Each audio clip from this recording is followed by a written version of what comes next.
Ini kita lanjut, kali ini kelas inspirasi menemani kamu. Ya, tentunya aku nggak sendirian, kita sapa terlebih dahulu ya untuk narasumber di kesempatan pagi hari ini. Halo. Halo, Halo, apa kabar nih? alhamdulillah baik. Alhamdulillah, baik sekali ya. Sangat-sangat semangat. Iya, Mungkin puasa. iya, Oke, oke. Oke, boleh dipakai juga headphone-nya untuk Umi Zakia, ya namanya. iya. Dipanggil apa nih biasanya? Biasa dipanggil Umi. Umi? Iya, Umi. iya, Ya, jadi nggak susah-susah anaknya manggil dia langsung Umi iya. aja. Biasanya Ibu Umi, ibu Oh. lagi gitu. Oke, oke, oke. Ini profesinya sebagai fisioterapi Iya, fisioterapi. di Pusat Layanan Autis Provinsi Bangka Belitung. Iya, Ya, oke. Untuk sahabat berarti yang penasaran, tinggal tanya-tanya aja ya bersama Umi di pagi hari ini. Bisa di live Instagram kita, tanya-tanya di situ atau bahkan di WhatsApp kita 0811 717 9222.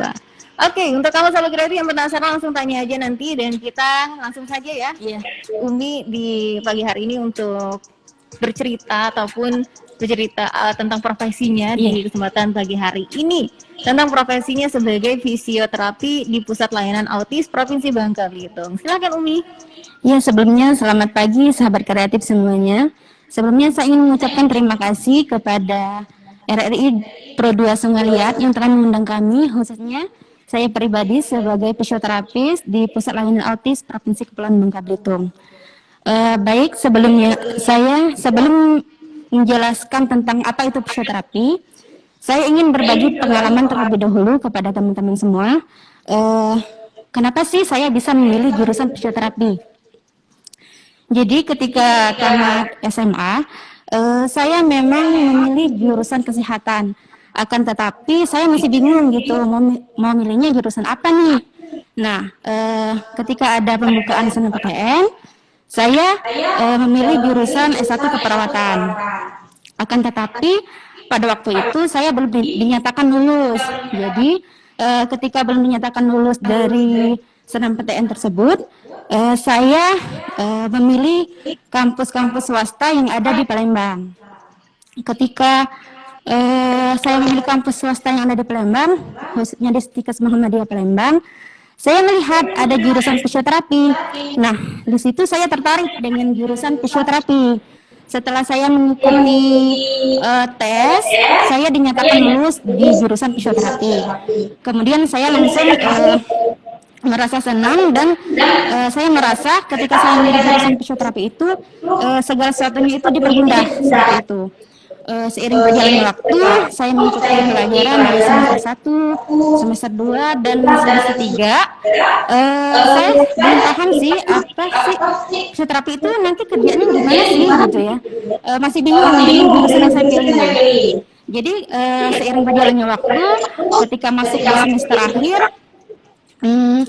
kita sudah magang di rumah sakit yang ada di Palembang. Ketika sudah magang di rumah sakit, di situ saya mulai paham dan mengerti, oh fisioterapi ini seperti ini loh, kerjaannya seperti ini. Jadi di semester akhir saya baru mulai paham apa itu fisioterapi dan pekerjaannya bagaimana gitu.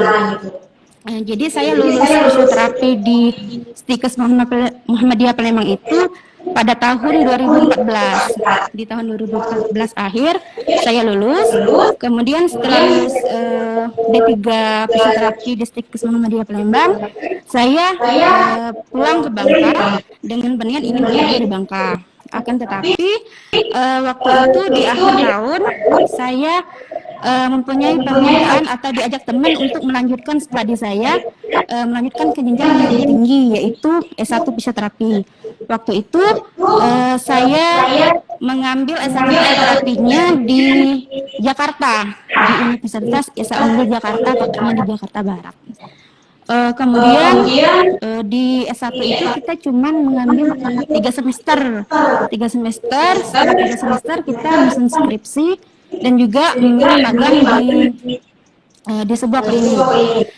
Yang menjadi kebanggaan atau membuat saya merasa bangga itu ketika saya magang di sebuah klinik di Jakarta Barat itu, saya bertemu dengan teman sejawat, yaitu sesama fisioterapi, dan dia itu bukan dari Indonesia.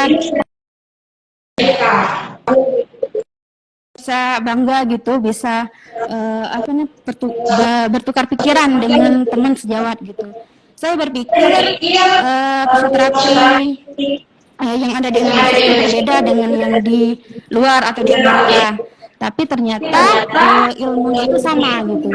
Yang membedakannya cuma dari segi bahasa. Kemudian saya di S1 fisioterapi itu cuma 3 semester. Di tahun 2016 saya lulus S1. Setelah lulus S1 itu saya diajak oleh teman sejawat saya untuk bekerja di sebuah klinik milik dia sendiri. Jadi ketika di akhir 2016 itu saya sudah mulai bekerja di salah satu rumah sakit yang ada di Jatisari. Dan yang membuat saya merasa kagum dan bangga itu ketika saya kuliah di S1, yaitu teman-teman saya itu rata-rata udah senior gitu. Udah senior di mana mereka bisa dikatakan sukses. Karena kenapa? Karena mereka rata-rata sudah bisa bekerja di rumah sakit yang besar di Jakarta dan rata-rata sudah mempunyai klinik gitu. Dan menurut saya berpikir mungkin nggak perlu lagi gitu untuk update ilmu. Tapi ternyata mereka tuh seperti haus akan ilmu gitu. Jadi mereka masih tetap mau belajar lagi tentang fisioterapi. Seketika itu di tahun 2017 saya mulai bekerja di salah satu rumah sakit yang ada di Jatisari. Di situ saya menangani berbagai macam pasien. Dan saya sudah mulai mengerti tentang pekerjaan fisioterapi itu seperti apa. Kemudian yang jadi banyak pengalaman itu memang banyaknya di Jakarta sih, biarpun cuma beberapa tahun di sana. Tapi saya menemukan atau mempunyai banyak keluhan-keluhan yang sangat berbeda gitu kalau di Jakarta. Saya juga pernah bertemu dengan pasien dari Inggris, yaitu dengan keluhan cedera pada kaki. Di situ saya merasa kurang gitu tentang dari segi bahasa Inggrisnya juga, karena saya berpikiran nggak mungkin gitu ada pasien dari luar yang datang ke klinik kita dari pasien dari Inggris gitu. Jadi itu merupakan kebanggaan juga bisa menangani pasien dengan kondisi cedera kaki, tapi dia tidak bisa menggunakan bahasa Indonesia seperti itu. Nah, selanjutnya saya kurang lebih 1 tahun di Jakarta. Kemudian saya merasa boleh dikatakan balik kampung gitu ke Bangka. Jadi saya balik ke Bangka. Saya sempat bekerja di salah satu rumah sakit RSUD Bangka Tengah. Tapi ketika itu saya tidak memegang peran sebagai fisioterapis. Jadi saya merasa sayang dengan ilmu yang saya pelajari selama ini. Jadi saya ditawarin sama teman untuk bisa bekerja di salah satu klinik yang ada di Pangkal Pinang, dan saya menerima ajakan teman tersebut. Dan alhamdulillah ketika saya bekerja di klinik tersebut banyak berbagai macam pasiennya juga tidak hanya dari Pangkal Pinang, akan tetapi juga dari Bangka, seluruh Bangka gitu. Ada yang dari Mentok, dari Belingu, dari Koba, juga ada yang datang ke klinik kita gitu. Nah, setelah saya bekerja di klinik tersebut, saya melihat informasi untuk penerimaan fisioterapi di PLA Babel. Kemudian saya ikut tes lagi gitu kan di PLA Babel, dan alhamdulillah saya juga keterima untuk bekerja di PLA Babel. Nah, sampai sekarang saya masih bekerja di PLA Babel, dan selama pengalaman saya tempat saya bekerja itu yang paling lama di PLA Babel. Seperti itu. Itu sih sedikit cerita singkat terkait dengan pengalaman saya tentang fisioterapi. Oke, keren banget nih ya. Banyak banget pengalaman yang udah kamu tempuh di situ ya, hingga akhirnya menjadi seorang fisioterapi. Oke deh, sahabat kreatif.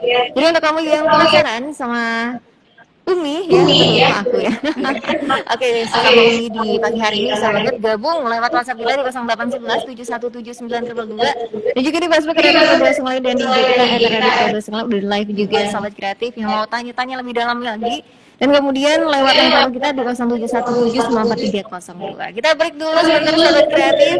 Jadi untuk kamu yang mau bertanya silakan aja sampai dengan pukul 11 waktu Indonesia Barat di kelas Inspirasi edisi 23 April 2021.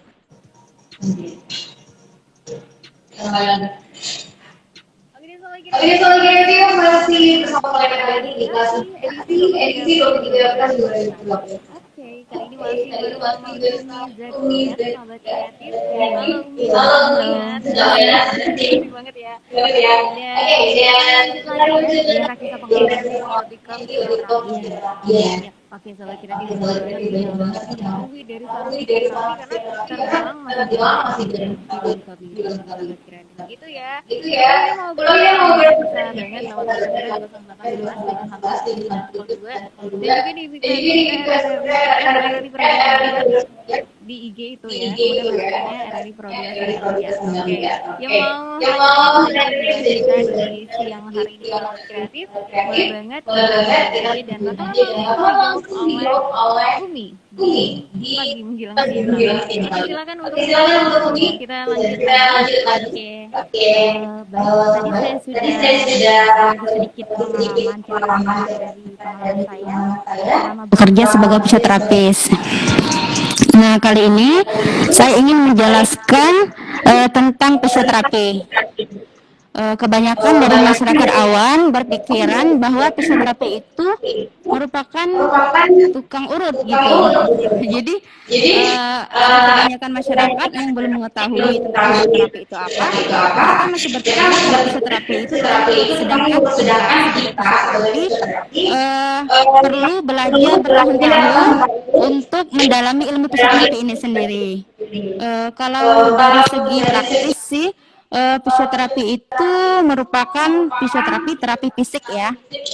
Tapi kalau menurut Permenkes nomor 65 tahun 2015, fisioterapi itu sendiri merupakan bentuk pelayanan kesehatan yang ditunjukkan kepada individu ataupun kelompok untuk memelihara, menjaga, dan memulihkan gerak dan fungsi tubuh manusia sepanjang rentang kehidupan dengan menggunakan penanganan secara manual, peralatan, serta meningkatkan fungsi dan komunikasi.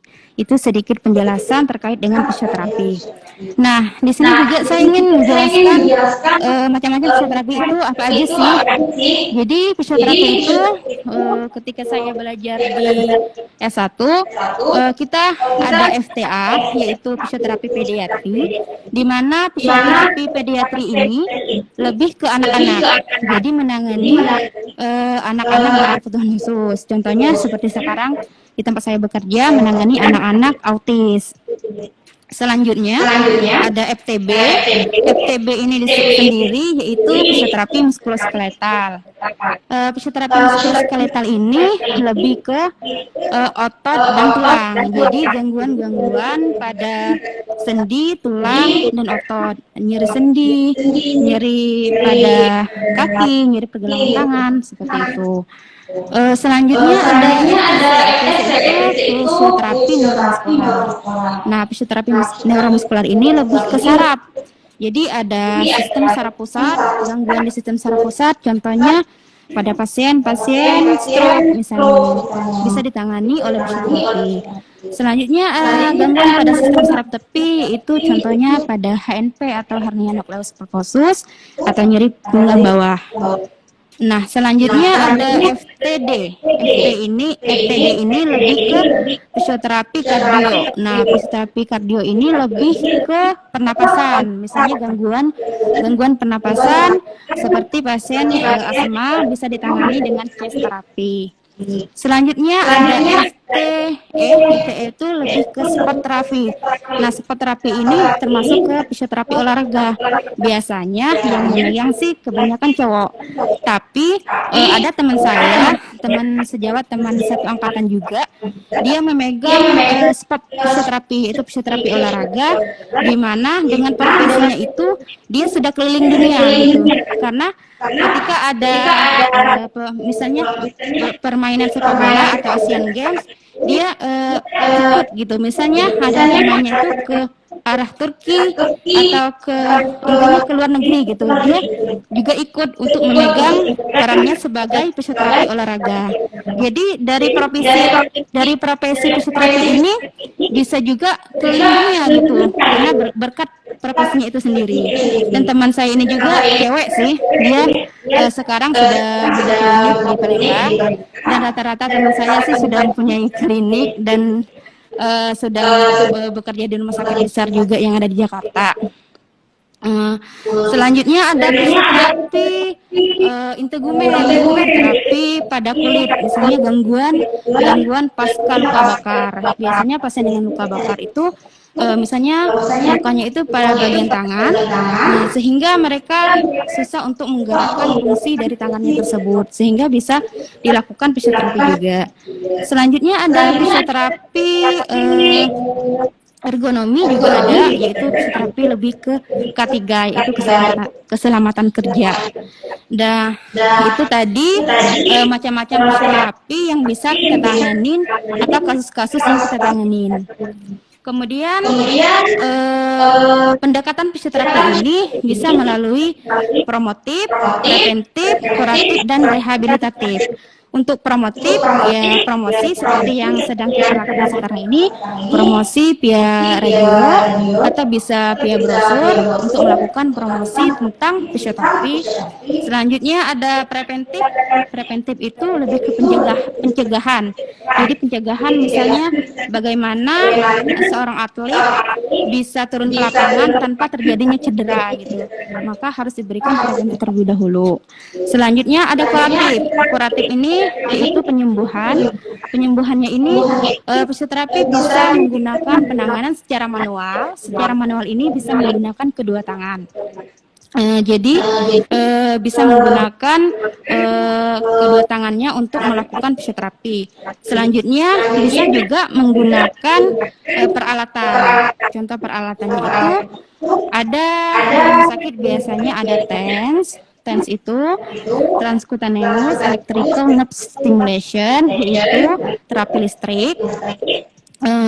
Selanjutnya ada MWD atau microwave diathermy, kemudian ada SWD shortwave diathermy, kemudian ada ultrasound yaitu menggunakan gelombang suara. Selanjutnya ada juga parafin bed. Parafin bed ini termasuk terapi lilin gitu. Dan masih banyak lagi alat-alat yang ada di rumah sakit untuk penanganan fisioterapi. Ada juga dengan mekanik, yaitu dengan traksi, yaitu untuk stretching atau penguluran. Nah, itu tadi pengobatan. Selanjutnya ada rehabilitatif. Rehabilitatif ini lebih ke pemulihan, contohnya pemulihan pasien-pasien pasca stroke. Itu tadi sedikit penjelasan tentang fisioterapi.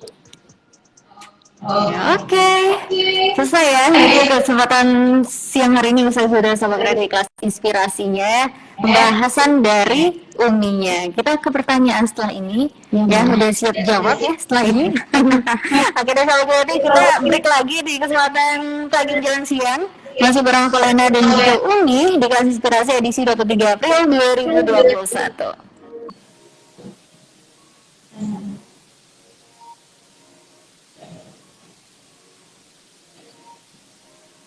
Oke deh sobat radio, lanjut lagi. Kali ini kita nggak kerasa hampir pukul 11, sekitar 17 menit lagi nih ya. Tapi kita ke pertanyaan dulu. Kali ini udah ada yang gabung dari kita 0811 717 9222. Ini dari 0857 13 sekian.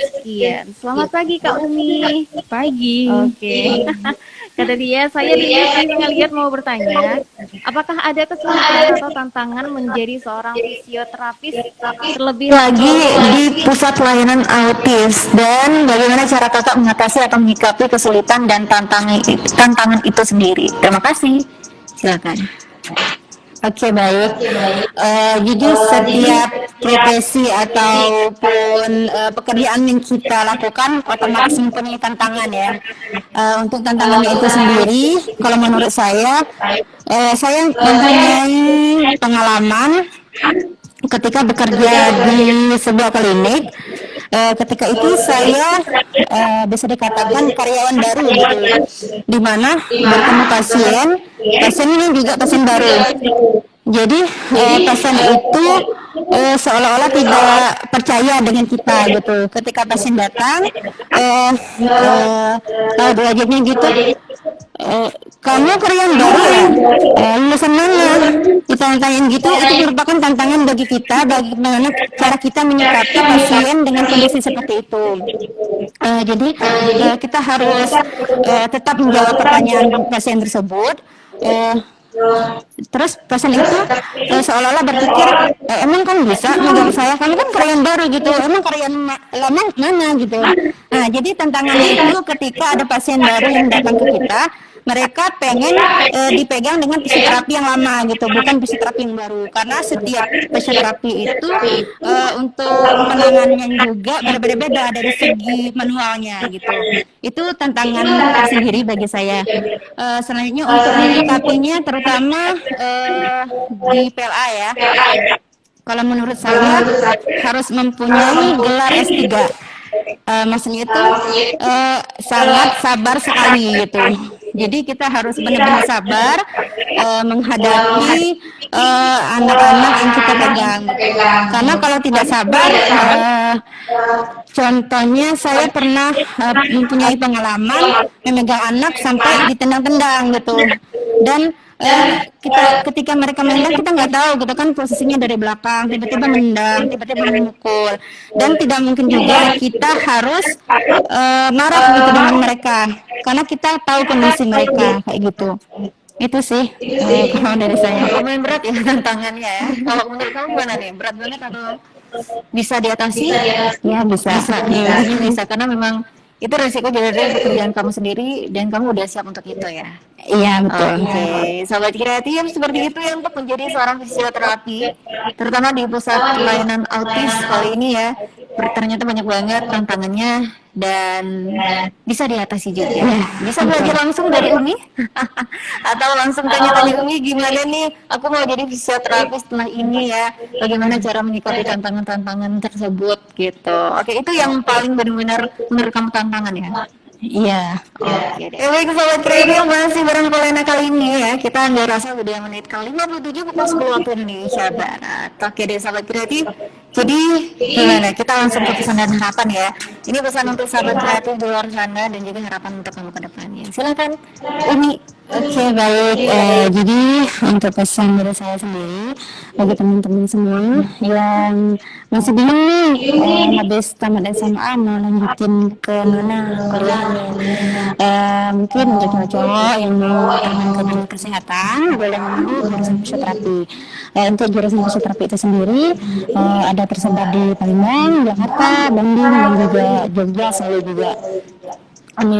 Untuk teman-teman kalau ada saudara yang mengalami gangguan atau gejala seperti autis, boleh datang langsung ke pusat layanan autis Wabah, terletak di Jalan Profesi Komplek Perkantoran Gubernur, tepatnya di daerah Airetan. Jadi bisa datang langsung ke kantor kita, nanti akan ada alur pendaftaran sampai dengan penanganan terapi yang akan kita lakukan. Seperti itu. Ya. Oke, harapannya seperti itu juga. Ya. Oke, sahabat kreatif, usai sudah kelas inspirasi edisi 23 April 2021 kali ini bersama Umi. Ya, semoga sehat selalu Umi. Semoga sukses selalu dan bisa main-main lagi ya Radio Pro 2 ya. Ya terakhir saya ingin mengucapkan terima kasih kepada Ibu Rita Alani selaku kabit kami telah mensupport kegiatan ini. Oke, ya betul banget ya. Jadi setelah ini mungkin PLA lagi besok-besok ya? Iya, besok Senin. Senin ada dari psikolog klinis, akomodasi terapi, dan pendidikan luar biasa. Oke, sahabat kreatif, sangat menarik sekali ya. Sahabat kreatif di luar sana mungkin ada yang sangat penasaran tentang profesi yang satu ini yang terbilang masih jarang sekali. Oke deh kalau gitu. Sukses selalu untuk kalian semua ya, terutama di PLA. Semoga lancar-lancar. Untuk terus kalau misalnya ada yang ketinggalan jangan lupa mampir ke YouTube kita yaitu PLA Babel, Instagramnya juga PLA Babel, dan juga Facebooknya juga PLA Babel. Iya, di situ ada informasinya ya. Iya. Oke, sahabat kreatif bisa ke situ juga. Iya. Atau langsung ke PLA-nya. Iya, boleh langsung. Di mana sekarang PLA-nya? PLA sekarang di Jalan Profesi Perkantoran Gubernur Oke. di daerah Aritan. Oke deh kalau gitu. Terima kasih. Sama-sama. Banget aku ya. Jadi dapat informasi yang begitu banyak dan juga dapat inspirasi yang begitu banyak untuk sahabat kita di luar sana dan juga sekaligus aku siapa tahu mau jadi fisioterapi juga ya setelah ini. Oke deh kalau gitu kalau ini selesai sudah kalau inspirasi kali ini dan aku Lena sekaligus pamit undur diri karena setelah ini kamu akan ditemani oleh dari pukul 11 hingga pukul 17 waktu Indonesia Barat. Oke, aku sudah menemani kamu dari pukul 5 waktu Indonesia Barat hingga pukul 11. Jadi ya semoga enjoy aja ya. Udah aku temenin kamu dari subuh tadi. Oke, sahabat kreatif. Aku akhiri dan sampai jumpa kembali. Jangan lupa untuk terus jaga kesehatan kamu dan terus dengerin Radio Pro 29 Suara Kreativitas Indonesia Tatanan Kehidupan.